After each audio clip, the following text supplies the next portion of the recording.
मैं आज तुमसे एकदम ब्रूटल बात करने वाला हूँ, एकदम ऑनेस्ट बात करने वाला हूँ। बेसिकली जो 9th और 10th में टीचर्स करवाते हैं, 9th और 10th में तुम्हारे भैया दीदी करवा रहे हैं, 9th और 10th में तुम्हारे जो कोचिंग वाले करवा रहे हैं, तुम्हारे स्कूल वाले करवा रहे हैं कि स्पून फीडिंग करवा दे रहे हैं कि भैया आंसर मैं ठीक करवा दे रहा हूँ, क्वेश्चन ठीक करवा दे रहा हूँ, यही जो तुम्हारे क्वेश्चन आंसर में आएंगे। तो यहाँ वहाँ पर ये सारी चीज़ें नहीं करने वाली। बेसिकली 11th-12th में जब तुम जाओगे, जब किसी भी कोचिंग में अपने मॉक टेस्ट दे रहोगे, वहाँ पर ये चीज़ें नहीं चलने वाली। तुम वहाँ पर स्ट्रगल फेस करोगे। तो स्पून फीडिंग हटा दो और खुद से अपनी थिंकिंग एबिलिटी को बढ़ाना स्टार्ट कर दो। फिर तुम्हारा 10th का रिजल्ट आएगा, बहुत अच्छा आया, बहुत बेकार आया। 12th का रिजल्ट आया, बहुत अच्छा आया, बहुत बेकार आया। इसके बाद तुम्हारी ज़िंदगी आगे बढ़ जाती है, वहाँ रुकती नहीं है। वैसे ही IIT का रिजल्ट है, IIT एक रिजल्ट है, इसके बाद तुम्हारी ज़िंदगी आगे बढ़ जाएगी, रुकेगी नहीं। तो इस चीज़ को याद करके रखो। हम क्या 9 से कर ले, हमारी भी रैंक आ जाएगी, क्या हमारी भी चीज़ें आ जाएंगी, क्या हम भी बहुत अच्छे IIT में चले जाएंगे? जवाब है नहीं। तो तुम एवरेज बच्चे हो तो तुमको क्लास 11th से ही कोचिंग लेना चाहिए। ये बहुत रियलिटी की बात कर रहा हूँ मैं, ठीक है। 9th 10th तुम दोगे, 9th 10th में अगर तुम बच्चे एवरेज है, अगर बच्चा कोई एवरेज है और वो कोचिंग ले लेता है तो 2 साल के बर्बाद होने ही है, साथ साथ डिमोटिवेशन के साथ हो सकता है वो 10th में ही अपनी प्रिपरेशन छोड़ दे, ठीक है। तो ये चीज़ तुम ध्यान रखना। उस क्लास 10th में 98%, क्लास 12th में 95% लाने वाला बच्चा भी उसका जेई में एग्जाम में फेल हो जाता है, जेई में उसका कट ऑफ क्लियर नहीं हो पाता है। तो आज उस चीज़ की बात करेंगे, तुम्हारे अंदर क्या जरूरी है और क्या चीज़ जरूरी नहीं है। ये 3 चीज़ याद करके रख लो। ये 3 चीज़ तुमको 4 साल पूरे तैयार रहेंगे, 4 साल तुम्हारे साथ इर्द गिर्द घूमने वाले हैं। तो ये 3 चीज़ बहुत इंपॉर्टेंट है। मैं तुमसे टाइम टेबल में 10 घंटा नहीं चाहता हूँ, मैं तुम्हारे टाइम टेबल में सिर्फ 1 या 1.5 घंटा चाहता हूँ बस। मैं 1 से 1.5 से 2 घंटा, मैक्सिमम 2 घंटा सिर्फ चाहता हूँ, लेकिन वो डेली चाहता हूँ। बहुत सारे केसेस में जब तुम अर्ली स्टार्ट करते हो, तुम पहले स्टार्ट कर देते हो, तो बच्चा वहां पर भटक जाता है और अपने 3 से 4 साल वो वेस्ट करता है। IIT पटना। आज की वीडियो उन बच्चों के लिए होने वाली है जो बच्चे अभी क्लास 9th में आए हैं और अब अपनी IIT की जर्नी स्टार्ट करना चाहते हैं। सबसे पहले मैं उन लोगों को बता दूं जिनको IIT के बारे में नहीं पता है, IIT one of the toppest India में कॉलेज है, जिससे बच्चे इंजीनियरिंग करते हैं, मास्टर्स करते हैं, रिसर्च करते हैं। तो एक तरीके से सबसे बेस्ट और सबसे टॉप गवर्नमेंट इंस्टीट्यूट होने वाला है IIT। तो हमारे देश में टोटल 23 IITs हैं। इसके लिए हमारे पास 12th क्लास के बाद एक एग्जाम होता है जिसको हम जॉइंट एंट्रेंस एग्जाम बोलते हैं, जेईई। 2 फेजेस में होता है, जेई मेंस और जेई एडवांस। जेई मेंस से आपके अन्यथा कॉलेजेस मिलते हैं। जब आप जेई मेंस को कट ऑफ क्लियर कर लेते हो तो आपको जेई एडवांस में देने का मौका मिलता है। जेई एडवांस कुल 6 घंटे का एग्जाम होता है और ये इंडिया का टफेस्ट एग्जाम होता है। पहली चीज मैं तुमको बता देता हूँ, ठीक है। और इसको पास करने के बाद तुम्हारा IIT में सिलेक्शन हो जाता है। तो भैया आज की बात आप क्यों कर रहे हो? जो बच्चे क्लास 9th में है और उनको अब IIT का अंदाजा मिल गया है, उनका ड्रीम बन गया है कि भैया हमको IIT क्रैक करना है। तो आज की वीडियो एक कंप्लीट रोड मैप मैं तुमको देने वाला हूं कि भैया क्या चीजें जरूरी रहती हैं IIT को क्रैक करने के लिए। तुमको मैं कोई जोश नहीं देने वाला हूं, तुमको कोई मोटिवेशन नहीं देने वाला हूं कि तुम बहुत अच्छे से IIT क्रैक कर सकते हो, तुम्हारे इतने अच्छे मार्क्स आते हैं, तुम पढ़ने में इतने अच्छे हो, तुम्हारे तो IIT पक्का है। मैं आज तुमसे एकदम ब्रूटल बात करने वाला हूं, एकदम ऑनेस्ट बात करने वाला हूं, जो कि आपसे होती है, जो कि आपसे नहीं की जाती है जब आप कोचिंग में जाते हो, जब आप कहीं और इंस्टीट्यूट में एडमिशन लेने जाते हो। तो इसको प्लीज किसी और वीडियो की तरह मत समझना। थोड़ी सी वीडियो लंबी होगी तो 1.25x स्पीड पर तुम देख सकते हो, बट एक एक चीज को सुनना, एक एक वीडियो की हर एक चीज को समझना और उसके बाद ही इस वीडियो को एंड करना। अभी तुम्हारे पास समय नहीं है तो इसको सेव करके छोड़ दो, बट जब समय है तब आराम से तुम इसको देख सकते हो। तो स्टार्ट करते हैं। सबसे पहले कि भैया हम क्लास 9th में है, हमने क्लास 9 से क्लास 12 तक का जो सफर है वो कैसे रहने वाला है। क्योंकि देखो, जब एग्जाम आप दोगे वो क्लास 12 के बाद दोगे, तो क्लास 9 से 12 तक हम क्या करें, हम कैसे अपने आप को प्रिपेयर कर रहे हैं। देखो, 2 फेजेस होते हैं। एक तो आप 9th में हो, ठीक है, एक होता है 9th और 10th वाला फेज, और एक होता है 11th और 12th वाला फेज। अब 11th और 12th वाले फेज में तो सॉर्टेड होता है कि बहुत बच्चे यहाँ कोचिंग कर लेते हैं और उनको पता चल जाता है कि हम अब जेई ओरिएंटेड पढ़ोगे, ठीक है, JEE main joint entrance exam, ठीक है, जो एग्जाम होता है। तो हम 11th और 12th में जेई ओरिएंटेड एग्जाम के हिसाब से जेई ओरिएंटेड एकेडमिक लाइफ जिएंगे। बट 9th 10th में क्या करें? मैंने बहुत बच्चे देखे हैं कि भैया 9th और 10th से प्रिपरेशन स्टार्ट कर देते हैं और बहुत बड़े जीनियस बन जाते हैं। बहुत सारे ऑल इंडिया रैंक 1 वाले भी, ऑल इंडिया रैंक 10 वाले भी 9 से कोचिंग करते हैं। तो हमें क्या करना चाहिए? हम क्या 9 से कर ले, हमारी भी रैंक आ जाएगी, क्या हमारी भी चीजें आ जाएंगी, क्या हम भी बहुत अच्छे IIT में चले जाएंगे? जवाब है नहीं।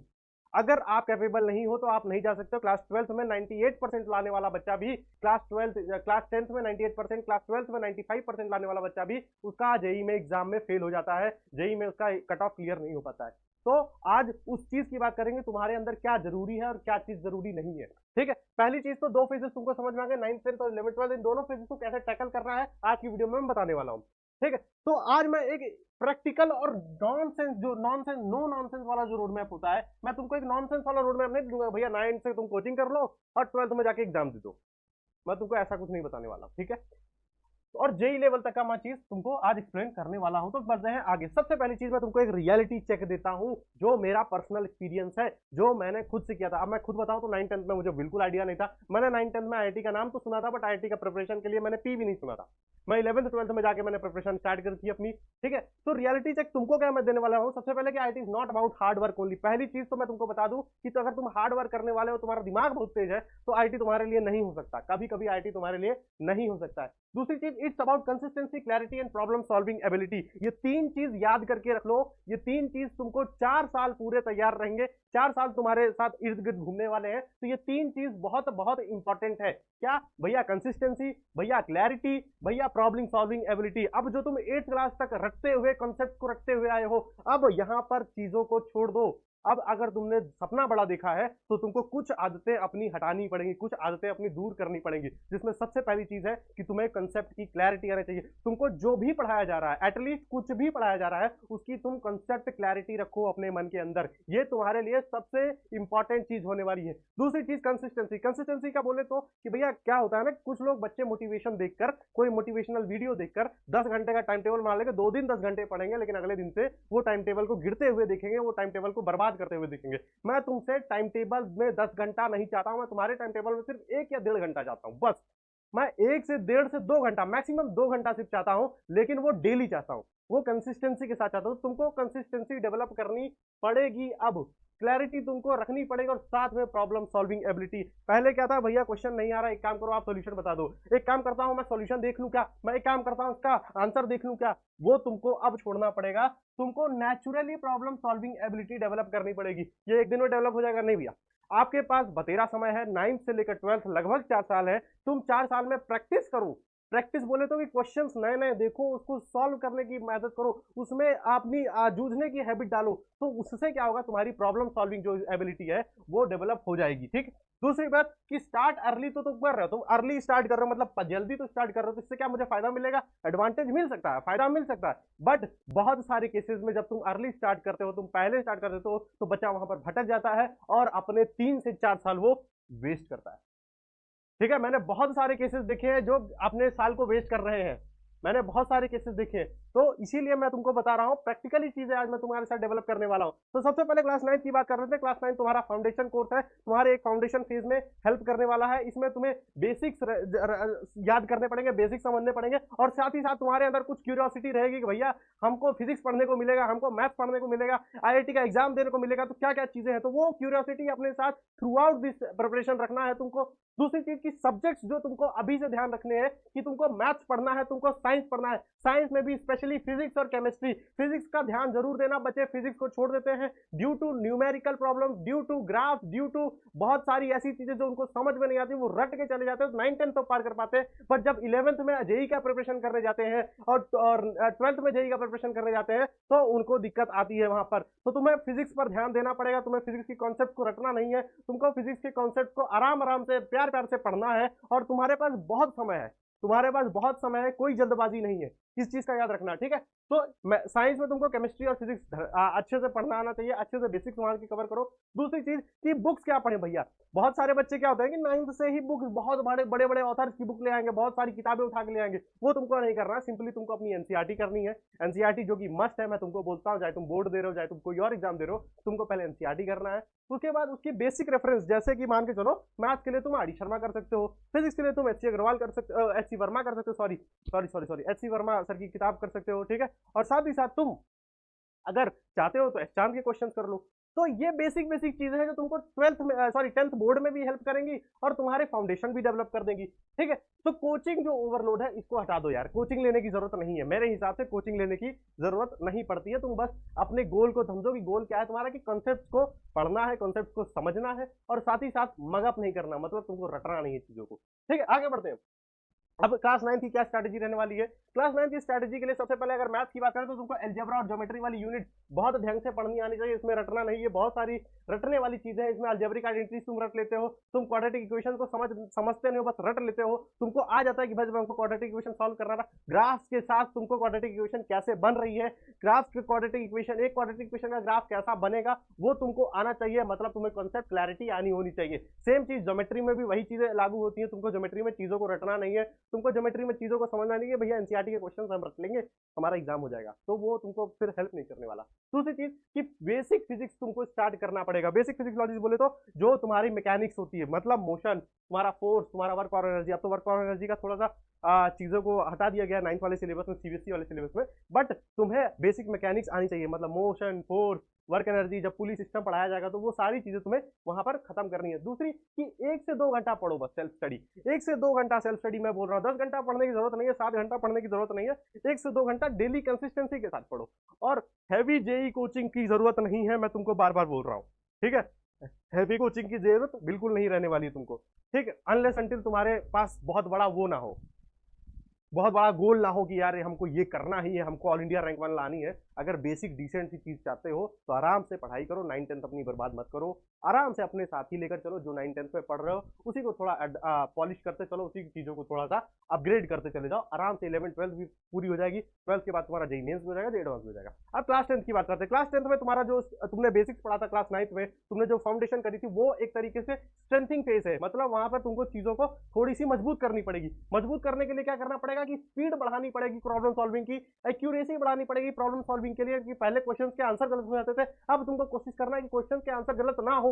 दूसरी चीज, बोर्ड के साथ साथ तुमको चीजें मैनेज करनी है। ऐसा नहीं कि इसके चक्कर में बोर्ड छोड़ दिया या बोर्ड के चक्कर में इसको छोड़ दिया, तुमको दोनों चीजें साथ में मैनेज करनी पड़ेगी। अब मैं बात क्यों बोर्ड की कर रहा हूं, क्योंकि अगर तुम्हारे बोर्ड एग्जाम में अच्छे मार्क्स आ गए, पहली चीज तो तुम्हारा कॉन्फिडेंस बनेगा, दूसरी चीज ये कि तुमको कहीं ना कहीं ये चीज हेल्प कर जाएगी। तो बोर्ड के साथ तुम्हारा जो बेस होता है जेईई का वो बन जाएगा, इसलिए मैं तुमको बोर्ड पर भी ध्यान देने के लिए बोल रहा हूँ। फिर दूसरी चीज, यहाँ पर भी मैथ्स और साइंस जैसे सब्जेक्ट, साइंस में भी तुमको फिजिक्स और मैथमेटिक्स, फिजिक्स और केमिस्ट्री, ये बहुत इंपॉर्टेंट है। मैं तुमको 9th-10th के लिए इसीलिए बोल रहा हूँ क्योंकि 11th-12th में फिर से वो सिलेबस रिपीट होगा। तुम्हारा जब फाउंडेशन मजबूत होगा, तुम्हारे बेसिक्स मजबूत होंगे, तो 11th-12th में तुमको दिक्कत नहीं आने वाली है।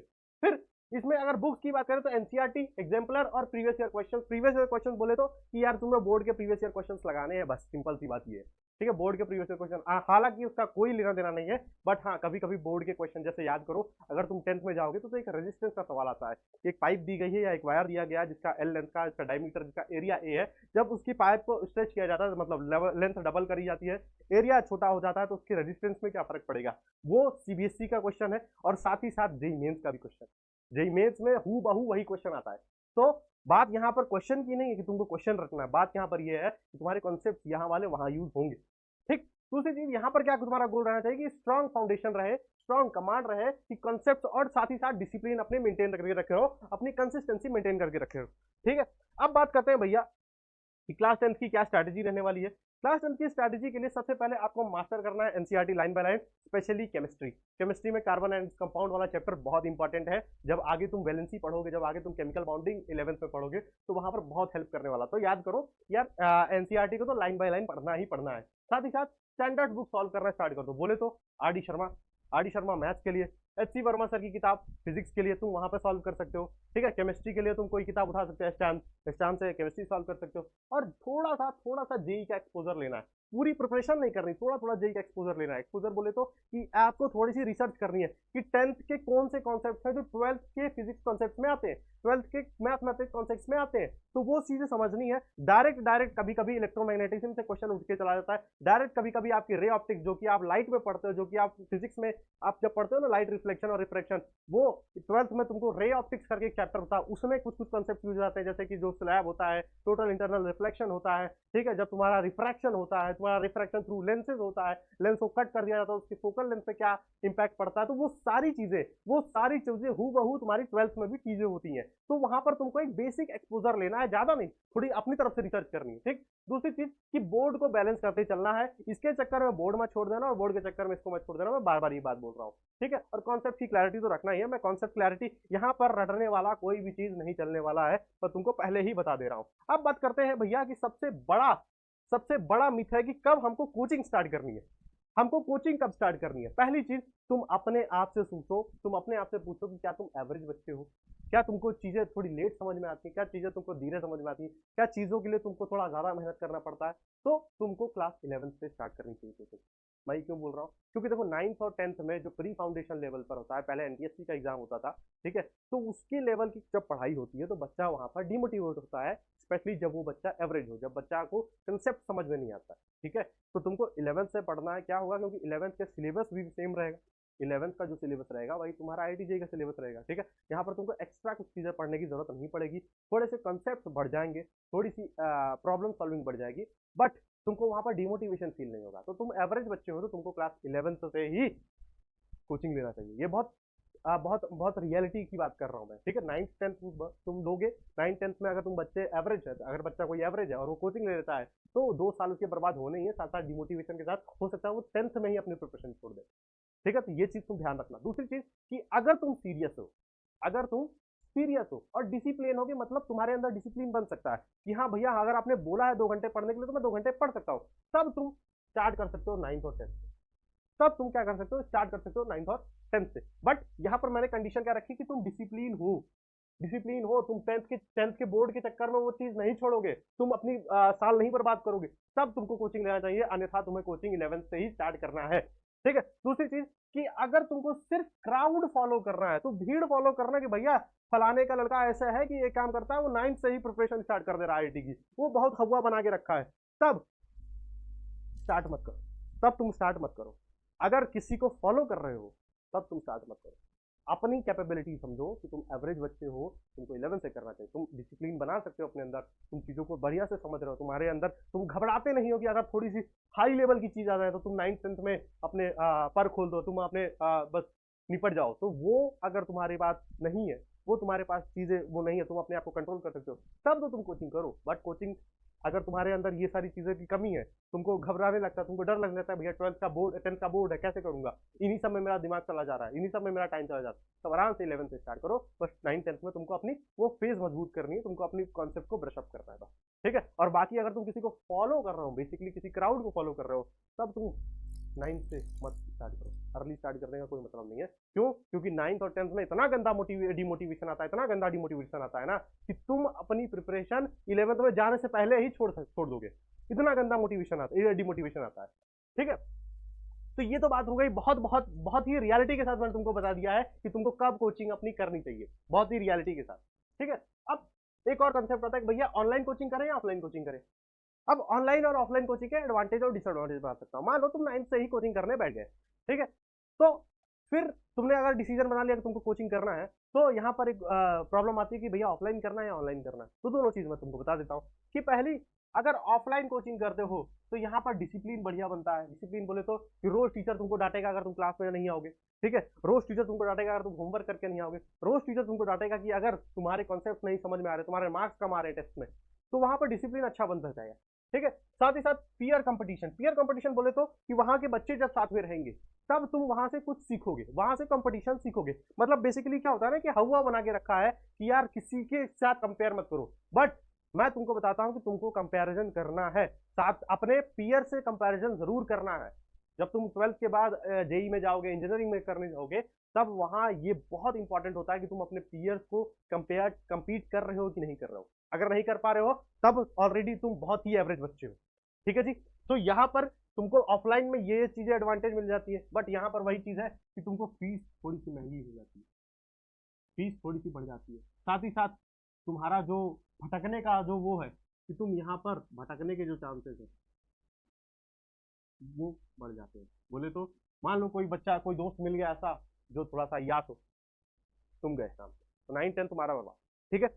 ऑनलाइन की बात करें तो भैया ऑनलाइन में आप क्या क्या बता रहे हो, क्या क्या एडवांटेज है तुमको भी पता है। पहली चीज तो फ्लेक्सिबल होता है, मतलब कहीं से भी बैठ के क्लास ले सकते हो, चीपर होता है, मतलब यहाँ पर फीस भी कम लगने वाली है, बट सेल्फ कंट्रोल चाहिए रहेगा, बट सेल्फ कंट्रोल चाहिए रहेगा। अगर तुम्हारे अंदर सेल्फ कंट्रोल नहीं है तब तुम्हारे लिए ऑनलाइन कोचिंग नहीं है, तुम आराम से ऑफलाइन कोचिंग जाओ और डेली डेली डेली अपने से किसी ना किसी बड़े को, किसी ना किसी गार्जियन को अपने ऊपर रखो कि मैं ये पढ़कर आया हूँ, वो तुमसे ये चीजें पूछे कि तुम आज क्या पढ़कर आया, तुमको क्या होमवर्क मिला है, क्या चीजें समझ में आई, तुमको टेस्ट में कितने मार्क्स आ रहे हैं, तो उनके लिए ऑफलाइन है, और अगर तुम्हारे पास सेल्फ कंट्रोल है, तुम्हारे अंदर सेल्फ डिसिप्लिन है, तो आराम से ऑनलाइन पढ़ के हम आगे बढ़ सकते हो।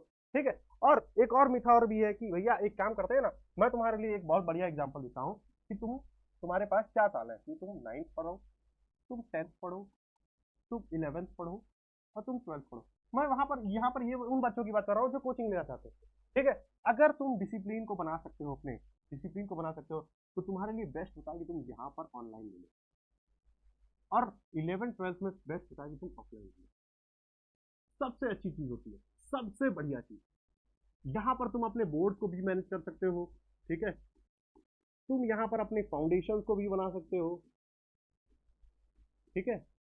और फिर यहाँ पर जाने के बाद तुमको एक कॉन्फिडेंस रहेगा। ठीक है। क्योंकि जब तुमको पीयर्स मिलेंगे, तुम्हारे साथ के लोग मिलेंगे, जब तुमको वहां पर क्वेश्चन का आंसर देना पड़ेगा लाइव तुमको क्लास के अंदर, तब वहां पर एक कॉन्फिडेंस रहेगा कि मैंने यहाँ पर कुछ चीजें पढ़ी थी, तो मैं यहाँ पर इंप्लीमेंट कर सकता हूँ। और साथ ही साथ तुमको यहाँ पर बूस्टअप देखने को मिल जाएगा। ऑफलाइन में नो डाउट बूस्टअप मिलता है, ऑफलाइन कोचिंग में नो डाउट बूस्टअप मिलता ही है। ठीक है। तो मेरा रिकमेंडेशन तो ये है, जो बच्चे कोचिंग करना चाहते हैं 9 से 10th में, 9 से लेकर उसके बाद। ठीक है। तो फाइनल एडवाइस तुमको मैं दूंगा। फाइनल एडवाइस क्या कि आईआईटी को ब्लाइंडली मत फॉलो करो यार। आईआईटी के पीछे जो मिथ बना हुआ है कि भैया, कि आईआईटी के पीछे जो मिथ बना हुआ है कि आईआईटी में तुम्हारा सिलेक्शन हो गया, तुम्हारे करोड़ों के पैकेज मिल जाएंगे। ठीक है। और उसके चक्कर में मैंने आईआईटी ले लिया। ठीक है। और इसको फॉलो करते हुए कि मेरा दोस्त आईआईटी कर रहा था, मैं भी कर लेता हूँ, मैंने भी स्टार्ट कर दी। 9th से लेकर 12th मैंने पढ़ाई की अपने दोस्त के साथ, उसका तो हो गया, मेरा तो बर्बाद हो गया। तो ये जो चीजें हैं, जो ये सारी कॉन्सेप्ट है, इन सबसे तुम दूर रहो। तुमको ब्लाइंड नहीं होना है आईटी के पीछे। तुम आराम से बैठो, सोचो, समझो, उसके बाद चीजों को इंप्लीमेंट करो। दूसरी चीज कि स्किल्स को बिल्ड करो। स्किल्स बोले तो प्रॉब्लम सॉल्विंग स्किल्स, डिसिप्लिन को बिल्ड करो, और साथ ही साथ थिंकिंग एबिलिटी को बढ़ाना स्टार्ट करो। थिंकिंग एबिलिटी उससे आएगी जब तुम्हारे पास स्पून फीडिंग नहीं होगी। ठीक है। बेसिकली जो 9th और 10th में टीचर्स करवाते हैं, 9th और 10th में तुम्हारे भैया दीदी करवा रहे हैं, 9th और 10th में तुम्हारे जो कोचिंग वाले करवा रहे हैं, तुम्हारे स्कूल वाले करवा रहे हैं, कि स्पून फीडिंग करवा दे रहे हैं कि भैया आंसर मैं टिक करवा दे रहा हूँ, क्वेश्चन टिक करवा दे रहा हूँ, यहीं से तुम्हारे क्वेश्चन आंसर में आएंगे। तो यहाँ वहां पर ये सारी चीजें नहीं चलने वाली।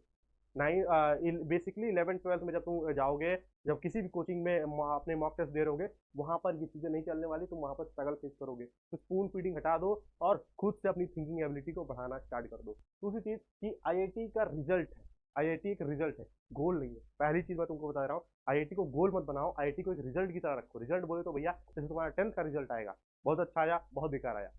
12th का रिजल्ट आया, बहुत अच्छा आया, बहुत बेकार आया। उसके बाद तुम्हारी जिंदगी आगे बढ़ जाती है, वहां रुकती नहीं है। वैसे ही आईआईटी का रिजल्ट है, आईआईटी एक रिजल्ट है, उसके बाद तुम्हारी जिंदगी आगे बढ़ जाएगी, रुकेगी नहीं। तो इस चीज को याद करके रखो। Wish you all the best. अच्छे से पढ़ाई करो, तुम्हारे साथ मैं इस पूरे जर्नी के साथ खड़ा रहूंगा। अगर कुछ भी लगता है तो कमेंट में एक बार जरूर बता देना। तब तक के लिए लव यू ऑल। मस्त खुशी से पढ़ाई करते रहो।